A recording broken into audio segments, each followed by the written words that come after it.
நேர்களே, முதுவலிக்கும் ஜோசியத்துக்கும் ஏதாவது சம்பந்தம் இருக்கா? பாருங்க, ஜாதகத்தில் 2ஆம் பாகம் சரியில்லை என்றால் அல்லது 6ஆம் பாவத்தில் சனி இருந்தால், அந்த ஜாதகத்தில் சந்திரன் பலகீனமாக இருந்தால் இவர்கள் அதிகமாக சிந்தனையை செய்வார்கள்.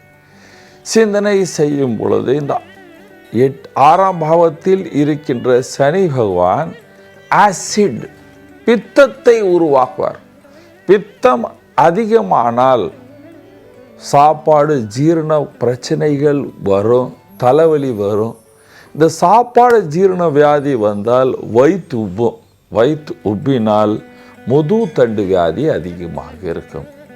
கேஸ் பாஸ் ஆகவில்லை என்றால், பித்தம் வந்துடுச்சு, கேஸ் பாஸ் ஆகலை, பித்தம் எப்படி வரும் வெளியே? ஒன்று வாந்தியாக வரும், இல்லைன்னா கேஸாக வரும், ஸ்டூல் பாஸ் பண்ணால் வரும், ஒன்றுக்கு பெஞ்சால் அது தண்ணியாட்டம் வரும். இதில் ஏதாவது ஒரு ப்ராப்ளம் இருந்தால் உங்களுக்கு முதுகுத்தண்டு வியாதி வரும். சாதாரணமாக சொல்லும் பொழுது ரோகாதிபதி கிரகம் அதுலேருந்து 6ஆம் பாவத்திலேருந்து 6ஆம் பாவம் 11வது பாவத்துக்கு அதிபதி, ரெண்டத்தையும் கவனிக்க வேண்டும். அதுக்கப்புறம் 2ஆம் பாவத்தில் பாப கிரகம் இருந்தால் இவர்களுக்கு அதில் எங்கேயாவது செவ்வாய் சம்பந்தம் இருந்தால் சனி செவ்வாய் ராகு சேர்ந்தால், அதுவும் மீனராசியில் கும்பராசியில் சேர்ந்தால் அல்லது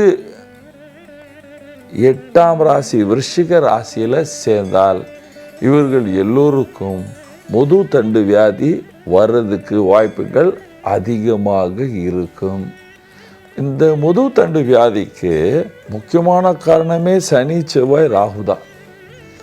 இந்த காம்பினேஷன் பர்டிகுலர்லி மீன ராசியில் இருந்தால் அல்லது கும்பராசியில் இருந்தால் அல்லது 6ஆம் பாவத்தில் இருந்தால் இவர்களுக்கு முதுகுத்தண்டு வியாதி வர்றதுக்கு வாய்ப்புகள் உள்ளன. என்ன பரிகாரம் செய்ய வேண்டும்? தினமும் பகவான் சூரியனை கும்பிட வேண்டும். பகவான் சிவனின் மந்திர ஜாபம் செய்ய வேண்டும். பகவான் சிவனுக்கு தண்ணீரால் அபிஷேகம் செய்து கொண்டு வந்தால் உங்களுக்கு இந்த முதுகுத்தண்டு வியாதியிலிருந்து விடுதலை கிடைச்சி நீங்கள் எல்லோரும் சந்தோஷமாக சுகமாக வாழ்வீர்கள். நன்றி, வணக்கம்.